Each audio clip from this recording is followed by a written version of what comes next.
Alright, what's happening, y'all? It's your boy Rico from Street Scores coming to y'all with the preview against the New Orleans Saints. It's week 5. We're 2-2. Let's get above 500. Y'all already know how this goes, man. I give y'all the power rankings for each team for the previous week and this week going in. So what were the Washington football team ranked last week and also this week going into week 5, and same thing for the Saints as our opponent. And then on top of that, I give you all of the injuries for both teams, the big time injury report, who may or who may not play. Also, before we dive into the main part of the video, I give y'all the history between the two teams. Who's winning the series? Ever since the Washington football team has existed and the Saints have also existed and have coincided, who has the most wins between the two teams when they play each other. And then of course, the main part of the video, 5 important matchups, 3 big X factors, and 1 score prediction. But y'all should already know how this goes, and now I'm actually looking at myself, I guess I can understand how people do not know I'm 6 feet on the camera. I keep getting that a lot, that people think I'm really short. I don't know. But yeah, man, before we dive into that, make sure you subscribe to the channel, hit the bell next to the subscription button so you get a notification immediately, and every time I release an informative and opinionated video just like this one.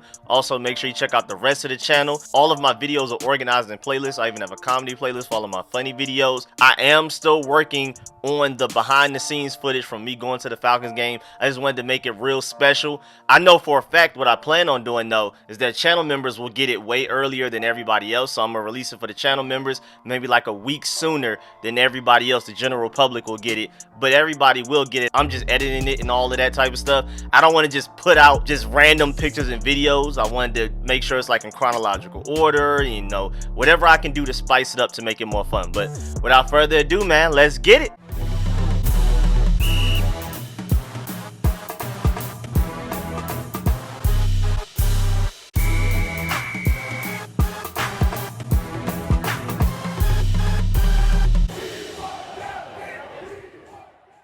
So first of all, and I use Bleacher Report every week just to stay consistent, and I chose Bleacher Report at the very beginning because they had us ranked the highest out of any other platform. Yahoo, CBS, ESPN, NFL Network, everybody that does power rankings, Bleacher Report believed in us the most to start the season, and we're making them look wrong. But at the end of the day, that's the one I chose at first, and I'm going to stay consistent with them throughout the year just to kind of keep track of how people generally feel about our team. So we were ranked 24th last week, and then after beating the Falcons, we'll rank 21st going into this week against the Saints. And the Saints were ranked 15th, and then they lost to the Giants. They really just handed them that game, and now they're ranked 19th. So we went up 3 spots, they went down 4 spots. And then injuries are huge, man. I mean, our list is extensive. It looks like a ninja scroll. Now, it looked way worse yesterday, as in Wednesday, but today, as in Thursday, it's a little bit better. Still very ugly, but at least as far as people who didn't participate, you have De'Ami Brown, Curtis Samuel, Brandon Sheriff, and Cam Sims. And of course, Brandon Sheriff, he's expected to miss like the next 3 to 4 weeks. We probably won't see him or Logan Thomas until after the bye week. Then as far as limited guys, because a lot of these guys did not participate yesterday, so that had me super worried, but at least some of them are now limited. That includes Antonio Gibson, Cole Holcomb, Jonathan Allen, DeShazer Everett, and Matt Ioannidis. And then the guys who practiced in full, who are pretty much without an unforeseen setback, are good to go against the Saints. And this includes guys that were both limited and didn't participate in yesterday's practice. More specifically, Benjamin St-Juste, out all last week in practices, and he missed the Falcons game, and then he was out yesterday, but today he was a full go recovering from his concussion protocol, and thank goodness. And then also who practiced in full, who was on the injury report already, JD McKissic and James Smith-Williams. And then on the Falcons side, it's not much to talk about. Even though they only have 3 guys on their injury report, 2 of them may not play. Their starting center, Eric McCoy, and their starting left tackle, Teron Armstead, both did not practice at all so far this week and may not play against us. But Pro Bowl cornerback Marshawn Lattimore has participated in full all week with his hand injury. Now let's get to the 5 matchups. Number 1, special teams, big. And I told y'all in my preview video last week against the Falcons that DeAndre Carter was itching to take one to the house. Now, I didn't necessarily predict that he would, but again, if you go back and look at how angry he was against the Giants at the end of the game when they kept kicking the ball outside the back of the end zone, he didn't even have a chance to return it. You just saw him snapping off his helmet and throwing his arms and stuff like that. So I knew he was itching. And just to let y'all know, that was Carter's first touchdown in the NFL. ever in his career. And he was also awarded NFC Player of the Week for that as well. And I mean, y'all already know, without that, we don't win that game. But moving forward, even if he doesn't take one to the house again, thanks to a John Bates pancake as well on top of that, both the returning and kicking teams need to win their matchups. They need to win their battles. They have to be on point. Because Jemeis' best game this season was when he had 5 touchdowns and only 148 passing yards. And it's not even like they had some monster running game to complement him, and that is the reason why he had less than 150 yards passing and 5 touchdowns. They only rushed for 171 yards. You would think with that stat line from Jameis Winston, they rushed for like 300 like a college game. But no, it was just pure field positioning. So our special teams has to be big because we cannot allow them to win the field positioning battle. That's how you allow Jameis Winston to win games that way. Do not give him that. Force Jameis Winston to lead the Saints to multiple 8+ play and 80+ yard drives. I don't think he can do that. And also, luckily for us, this is the best our special teams has looked as a whole in years. So I think they will get the job done, and that should make it much easier on our defense to keep Jameis Winston out of the end zone. Number 2, our front 7 against their running QBs and running backs. Running quarterbacks have been killing us, especially this year. Daniel Jones ran for 95 yards against us. Taysom Hill is literally brought in the game to do just that. Run the ball as the quarterback, occasionally throw the ball, but he's really there to run. And Jameis Winston is also mobile. He's not just this super stiff statue pocket passer. Our front 7 cannot let them have their way with that. And nothing is more annoying than when our DBs finally cover the opposing team's receivers, which has been rare this year. But when they finally do, the opposing team's quarterback just runs for the first down. And again, we cannot let their design QB runs kill us, man. And on top of that, they have one of the most talented running backs in the league, and you cannot forget about him. Atlanta native Alvin Kamara, man. And other than that game last week that the Saints just handed to the Giants, when Kamara runs for at least 80 yards, the Saints win. Small sample size, but it holds true. Again, other than this past week when the Saints were up double digits late in the game and lost in overtime and basically just handed the Giants their first win all season, the Saints are basically undefeated when Alvin Kamara runs for at least 80 yards. We got to shut that down. Number 3. Important matchup, our secondary versus their receivers. Like I've been saying for weeks now, the defensive line does in fact have to play better. There's so many things I can talk about with them that needs to be fixed and improved on. But at the end of the day, how is the D-line supposed to get to the quarterback when teams are hitting us with a quick passing game every time? They are purposely getting the ball out quickly so Montez Sweat and Chase Young have less of an impact on the game. So we really need those defensive backs to hold up long enough for our supposedly dominant defensive line to get home. And there's no excuses this week. It's Marquez Callaway, who isn't Calvert Ridley, and then just guys. No Michael Thomas still. And boy, my fantasy team misses him. Boy, I need him right now in a couple of them. But he's not here to play against my burgundy and gold, which is a good thing. But this is definitely the least potent receiving group we have played all season, and probably will be the least talented one we'll play all season going forward. Again, mostly because of injuries as well. And thank goodness Benjamin St. Juice is back, man. That's going to be huge for us. We needed him against the Falcons. Also, with our linebacker group so thin,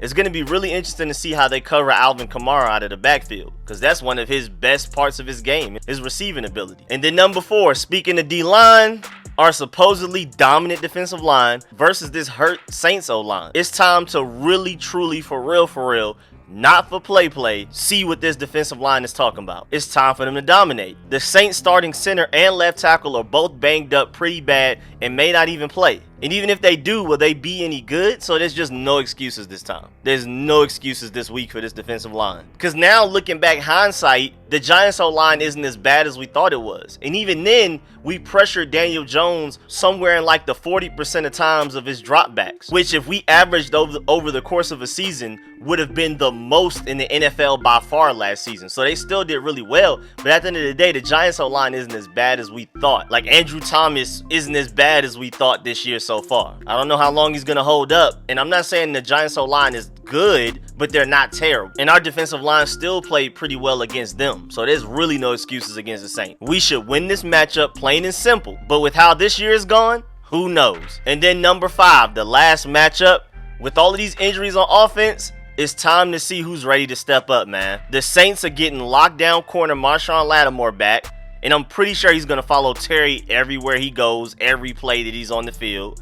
even though I'm not sure how successful he'll be because, you know, Terry's a little bit different. But it's time for these other guys to step up. De'Ami Brown, Curtis Samuel, and Cam Sims all look doubtful, or at the very best, questionable going into this game. So it's time for Adam Humphries, Dax Milne, and DeAndre Carter, who had a big catch towards the end of the game, to step up. Like, DeAndre Carter contributed in special teams and on offense last game. That was big. And even beyond that, with Logan Thomas on IR, it's time for Ricky Seals-Jones to step up and make Heineke's job way easier with all of these missing pieces. Scott Turner already spoke about it in his press conference, I believe that was yesterday, talking about how Ricky Seals-Jones needs to step up moving forward without Logan Thomas here. And I agree big time. And even with Brandon Sheriff out for weeks, Wes Schweitzer has to step up. But at least I've seen him step up big. I saw him step up big last year for Brandon Sheriff while he was gone. We've already seen that already. But those receivers and tight ends are a big question mark. We already know the running backs, Taylor Heinicke and Terry McLaurin, are going to do what they got to do on their end. But what about the other guy? The Saints secondary is nothing to play with, and we really need these receivers and tight ends to go out there and do their job, man. Now, the 3 X factors. Y'all already know what number 1 is. I already told y'all. Third down defense again. Still haven't fixed it yet. So it's going to be in these preview videos until they fix it. Every single video. It has a spot reserved until they fix this third down defense for at least a game. At least a game. Maybe 2 in a row. Please. Number 2, force Jameis Winston into turnovers.